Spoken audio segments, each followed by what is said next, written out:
வருகிற 2026 சட்டமன்ற தேர்தலில் அதிமுகவுடன் கூட்டணி அமைக்க பாஜகவின் மாநில தலைவர் அண்ணாமலையை பதவியிலிருந்து மாற்ற பாஜக தேசிய தலைமை முடிவு செய்துள்ளதாக தகவல் வெளியாகியுள்ளன. அதோடு புதிய மாநில தலைவருக்கான போட்டியில் பாஜக எம்எல்ஏ நயினார் நாகேந்திரன் முன்னிலையில் இருப்பதாக கூறப்படுகிறது. இந்நிலையில் அவர்தான் அடுத்த பாஜக மாநில தலைவர் என்ற தகவல் வெளியாகியுள்ள நிலையில் நேற்று சட்டப்பேரவையில் அவரிடம் சென்று அதிமுக எம்எல்ஏக்கள் பேசியது இன்னும் கவனம் பெற்றுள்ளது. ஆர்.பி. உதயகுமார், கடம்பூர் ராஜு இருவரும் அவையின் உள்ளே நயினார் நாகேந்திரன் இருக்கைக்கே சென்று சுமார் 10 நிமிடம் அமர்ந்து பேசியுள்ளனர். இத்தனை நாட்களாக அவர் அவையில் உள்ளார். அவரிடம் அதிமுக எம்எல்ஏக்கள் சென்று இப்படி பேசியது இல்லை. ஆனால் இன்று திடீரென பேசியது கவனம் பெற்றுள்ளது.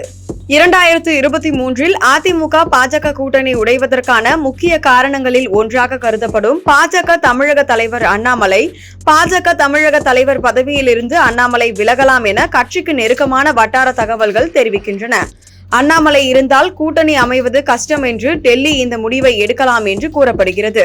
அண்ணாமலையின் சமீபத்திய பேட்டிகளும் கூட இதை உணர்த்துவதாகவே இருக்கின்றன. இன்னும் 2 வாரங்களில் நான் சாதாரண ஆளாக இருக்கலாம் என்றும் கூட அண்ணாமலை இக்கு வைத்து பேசியுள்ளார். 2026 மாநில தேர்தலில் கட்சிகள் ஒன்றிணைந்து போராட வேண்டும் என்றால் கூட்டணி நெருக்கமாக இருக்க வேண்டும்.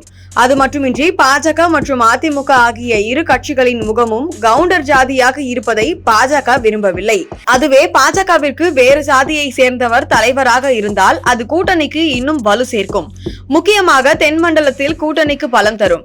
இதையெல்லாம் கருத்தில் கொண்டு அண்ணாமலையை மாற்ற ஒரு ஆலோசனை நடக்கிறதாம். அமித்ஷா எடப்பாடி சந்திப்பு தமிழக அரசியலில் பரபரப்பை ஏற்படுத்தியது. சந்திப்பு இருதரப்பிலும் சுமூகமாகவும் சீரியஸாகவும் நடந்துள்ளன.